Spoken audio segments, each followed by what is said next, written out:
இப்ப pendapatan இங்க இருக்கு இப்ப ரைட்டா. இந்த pendapatan முதல்ல நம்ம எடுக்கிறதுக்கு முன்னாடி நம்ம ரிமெம்பர் இந்த pendapatan வந்து இந்த தோலா எப்படி allowance. இது புரிஞ்சா உங்களுக்கு? சர்டன் allowance வந்து மைனஸ் பண்ண pendapatan கணக்கு பண்ணணும். அதுவும் கேள்வியில கொடுத்துருவாங்க. allowance tak bercukai அப்படி சொல்லி கொடுத்துருவாங்க. ஃபர்ஸ்ட் pendapatan எடுக்கணும். இதுல இருந்து வந்து நம்ம தோலா pengecualian. Pengecualian என்னது? மொசன என்னது? hadiah ataupun derma. இது நம்ம தோலா பண்ணணும். அடுத்து வந்து kita akan tolak pelepasan. Pelepasan அந்த பிரச்சனை இல்லை. ஏன்னா pelepasan வந்து நிறைய இருக்கு. ரைட் நம்ம காமிச்சோம் இதெல்லாம் pelepasan தான். இதெல்லாம் வந்து consider pelepasan. ஆனா இது எல்லாமே நம்ம ஆஃபர் பண்ண தேவை இல்லை. பிகாஸ் இனி akan berubah mengikut keadaan dan mengikut tahun. Right 2019 ல 2020 இருக்காது. 2021 இவ்வளவு இருக்கு. ஆனா 2020 பாத்தீங்கன்னா 2019 இவ்வளவு இருக்காது. 2019 ரொம்ப குறைவா இருந்துச்சு. So people are encouraged to pay more tax 2019 எங்க இருக்கா பாக்குறேன். 2019 ஏன்னா if I mistake SSP எல்லாம் 2019 பாத்தீங்கன்னா 4000 தான் கொடுத்தாங்க. 2019 2019 பாத்தீங்கன்னா பார்க்க மாட்டேது.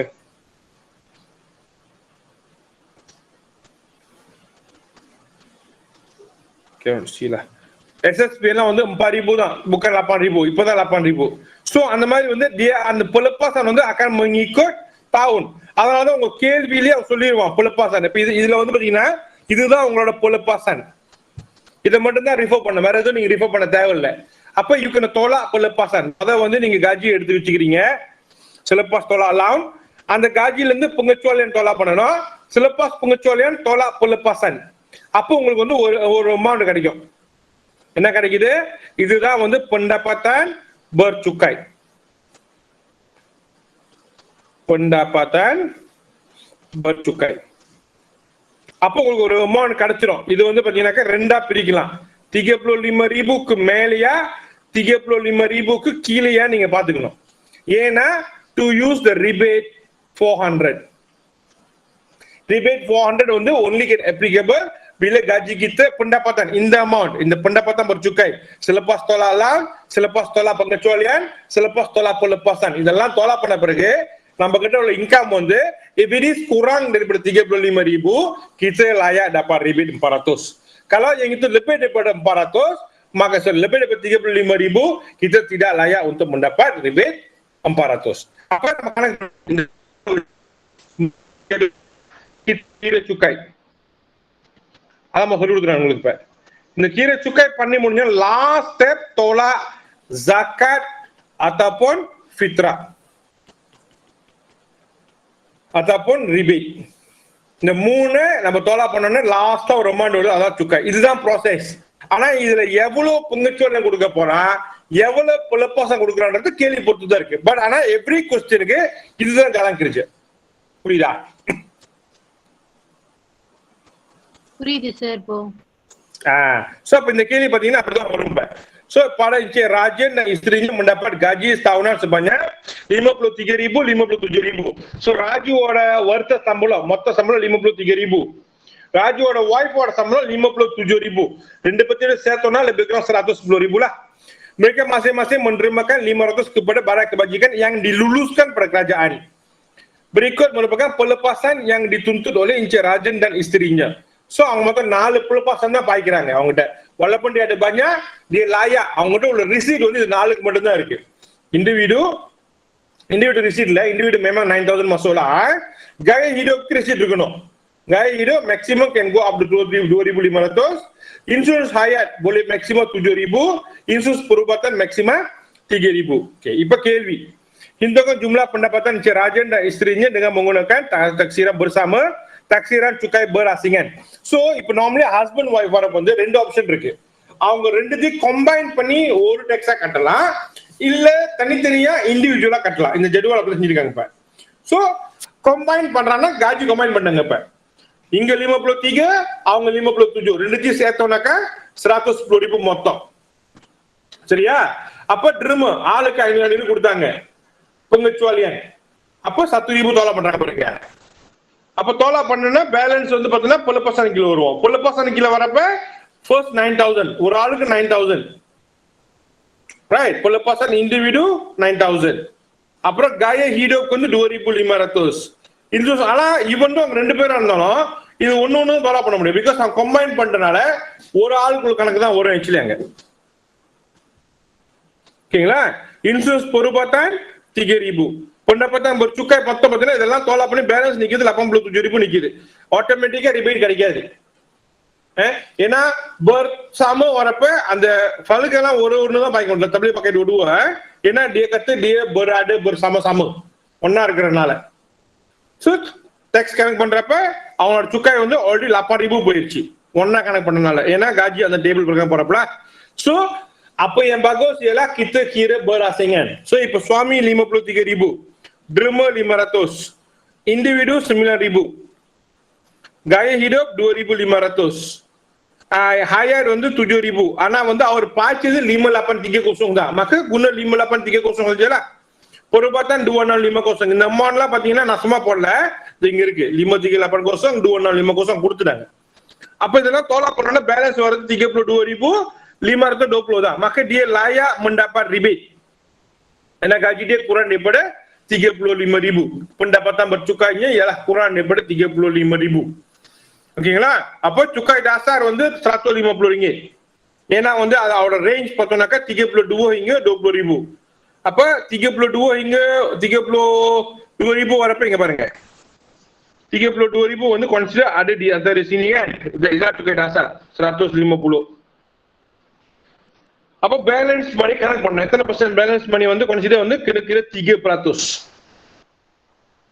அப்ப தோலா பண்ணிட்டு dia 3%, அவர் மொத்தம் 376.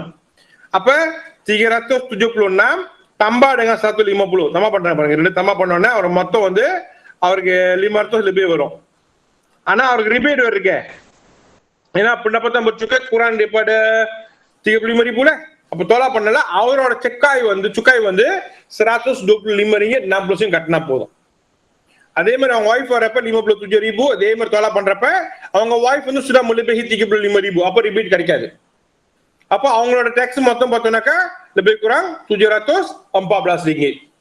ஏன்னா tak ada pengecualian, tak ada rebate lah. Karena gaji pendapatan bergaji sudah pendapatan bercukai sudah melebihi 35,000. Apa berasingan lah. Tani-tani kata அவங்க cukai வந்து lebih kurang 900 800 lebih தான். இதுவே வந்து combine பண்ணிட்டாங்கன்னா 8,000 போயிருச்சு. banyak beza so maka taksiran ni hanya digunakan tani-tani kata better lah. Taksiran juga berasingan lebih sesuai digunakan kerana cukai pendapatan yang perlu dibayar jauh lebih rendah iaitu 840 berbanding dengan 8,275 melalui taksiran bersama. Okeyங்களா? இது பாருங்க confuse ஆகும் sir. இண்டிவிடு வந்து ஒரு ஆளுக்கு 9,000, ரெண்டு பேருக்கு 18,000 அப்படின்னு சொல்லலாம், ரைட்டா? ஆனா இங்க அப்படி வராது. walaupun taksiran dibuat bersama, hak tuntutan pelepasan tetap dikira sekali sahaja. அது ஒரு தடவை தான் பாய்க்க முடியும். நீங்க 9,000 gaya hidup எல்லாமே வந்து kena use one time only, cannot use two times. tak boleh, sekali saja boleh kira. So அதனால better kira asing-asing. Kira asing-asing. புரிஞ்சுங்களா? ini question coba. Ada soalan?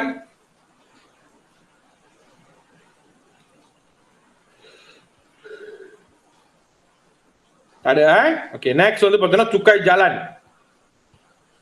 Cukai jalan ரொம்ப easy. Cukai jalan dikira mengikut kelajuan enjin ataupun CC. CC nolong kita kira daripada kelajuan enjin 1.5 2.0 மாதிரி இருக்கும். அப்ப மோட்டர்லாம் பார்த்தீங்கன்னா 150 cc 250 cc 110 cc அந்த மாதிரி cc கணக்கு தான் வரும். ஓகேங்களா? cukai jalan dikenakan berdasarkan kapasiti enjin kenderaan digunakan oleh pemilik. Kadang-kadang cukai yang lebih tinggi bagi kenderaan lebih tinggi. Peria motor ke tinggi, peria gadi ke lagi tinggi dia punya cukai. சரிங்களா?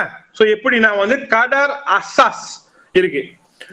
General மாதிரிலாம் 150 ல இருந்து 2000 cc இருந்துச்சுன்னா fix 9,000 ல 9 ringgit. 2001 ல இருந்து 250 வரலும் 12 வெள்ளி. 251 ல இருந்து 500 வந்து 30 ringgit. புரியுங்களா? சோ இப்போ 260 cc அப்ப இந்த ஜெனரல் இருக்கு தானே, அவர் சுக்காய் வந்து 30 ringgit. குறவா இருக்கா கூட இருக்கும். அந்த ரேஞ்சில மாட்டுச்சுன்னா 30 ringgit cc அவ்வளவுதான். 30 ringgit தான். raw tax வந்து 30 ringgit. இப்ப அதுக்கு மேல போகுது. Kalau dia pergi lebih daripada yang itu, maka dikira. இப்ப இது வந்து மோட்டரோட தானே, இது பண்ணி இது அதே மாதிரி தான். 1,000 ke bawah வந்து 20 ringgit. 1,100, 1,200 வந்து 55 ringgit. அந்த மாதிரி போகும் இப்ப. சரிங்களா? இப்ப பாருங்க. Airline memiliki 2 buah kereta, kereta persendirian Melaka dan kapasiti enjin masing-masing 859, 1997. ஒன்னு வந்து 859, ஒன்னு வந்து 1997. சரிங்களா? itu kan cukai jalan kedua-dua keretanya. இப்ப 859 வந்து kurang daripada 1,000 fix 20 ringgit. அப்படியே போட்டு வேண்டியதான், முடிஞ்சு தான் 20 ringgit. இப்ப பிரச்சனை வந்து 1997 பாத்தீங்கன்னாக்கா இங்க இருக்கு ரேஞ்ச். சரிங்களா? அப்ப நீங்க பேசிக் பாருங்க, பேசிக் வந்து 280, இந்த 280 எடுத்து தனியா வச்சிட வேண்டியதான். இப்ப 280 datang daripada 1,800 cc தான். என்ன பாருங்க, இதுதான் border, இங்க முடிஞ்சிருச்சு. அப்ப தோலா பண்ணா பாக்கி lebih kurang வந்து 197 cc இருக்காங்க இன்னும் எக்ஸ்ட்ராவா. அந்த 197 cc வந்து கிட்ட கீரை 50 தான் இங்க இருக்கு. தாரா பண்ணிட்டு அது என்ன வருதோ பிளஸ் பண்ணி அவரோட ரோடெக்ஸ் வந்து 378.50 சென்ட். So 1,600 வரலும் தான் வந்து ஃபிக்ஸ் ரோடெக்ஸ். 1,006 ataupun 1.6 ke மேல உள்ள காடி ரோடெக்ஸ் எல்லாம் மாறும். Dia akan berubah mengikut capacity engine. Berubah mengikut capacity engine, fix கிடையாது. Boleh faham tak?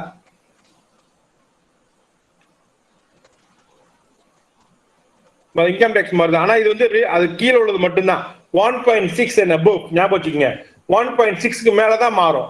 1.6 குறைவாச்சுன்னா ஃபிக்ஸ் தான். அதுல வந்து எந்த ஒரு மாற்றமும் இல்ல, ஈஸியா எடுத்து போட்டுடலாம் அப்படியே நம்ம மோட்டருக்கும் சரி காடிக்கும் சரி. அவனுக்கு கொடுக்க மாட்டானுங்க இந்த டேபிள். இந்த டேபிள் அவங்க நான் இது ஒன்றும் பார்க்கல, நீங்க ஆஃபர் பண்ணி ஆகணும். இது 50 காசு மட்டும். 1.6க்கு மேலே 1. இதுக்கு மேலே இந்த மாதிரி கொடுத்துருக்காங்களா? இருக்குல்ல, அதான் இருக்கு பாரு. கொடுப்பாங்க தானே? கொடுப்பாங்க. Okay sir. சிசி கடை பண்றதுல கேள்வி இருக்கா? யாரும் கேள்வி கிட்ட மாதிரி இருந்துச்சு வேணாங்களா? சரியா எனக்கு இல்ல. ஓகே. So pintu cukainya அதே மாதிரி தான். Pintu cukai akan dikirakan melalui, ஞாபகம் வச்சுக்கங்க, pintu cukai வந்து bangunan தானே. அப்ப cukai எல்லாம் cukai-ன்றது நமக்கு pendapatan மூலமா கட்டுறது தானே. அப்ப அந்த பில்டிங்ல இருந்து அவங்களுக்கு எவ்வளவு காசு வருதுன்னு முதல்ல கணக்கு பண்ணணும். Oke, kadar pintu cukai ditetapkan oleh pihak berkuasa tempatan berdasarkan lokasi dan jenis hartanah. Jumlah cukai yang perlu dibayar setiap tahun bergantung kepada kadar cukai yang digunakan di atas nilai tahunan. Oke, so jumlah pintu cukai adalah sama dengan kadar cukai dalam nilai tahunan. Nilai tahunan berarti apa? Adalah untuk sewa. Nilai tahunan ataupun taksiran tahunan merupakan anggaran kasar sewa tahunan yang munasabah yang dijangka diperolehi dalam setahun daripada pegangan tertentu jika disewakan. For example, இப்ப Mariani வந்து ஒரு கடை வச்சிருக்காங்க, வீடு வச்சிருக்காங்க சுபாஞ்சையில. dia அவங்களுக்கு சுக்காய் வந்து பார்த்தோம்னாக்கா lebih kurang வந்து 6,580 ringgit வந்திருக்கு சுக்காய் tahunan lah. அப்ப 5%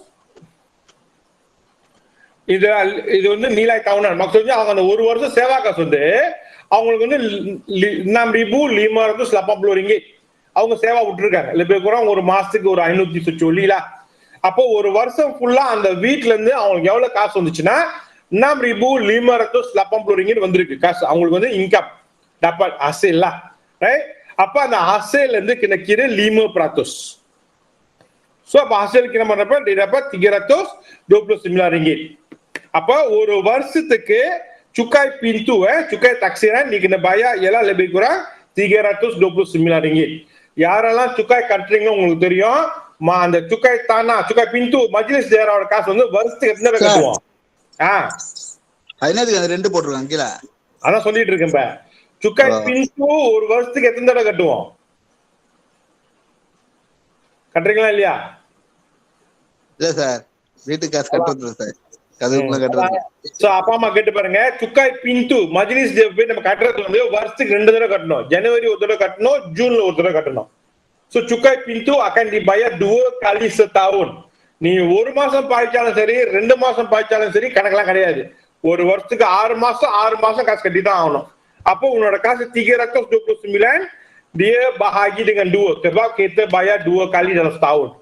Maka sekali bayar RM164.50. அப்ப ஒரு வருஷத்துக்கு வந்து 329. ஏன்னா கேள்வி வந்து setiap setengah tahun சொல்லிட்டாங்க. ஆனா memang kita bayar setiap setengah tahun தான். Bulanan கணக்கு பண்ண முடியாது. Cukai taksiran tak boleh kira untuk bulan dia tak ada. எங்கேயுமே bulanan கட்டல. Kita bayar mengikut 6 bulan sekali saja. இதே cukai tanah வந்து வருஷத்துக்கு ஒரு தடவை தான், bulanan கிடையாது. Kita hanya bayar dalam setahun sekali saja.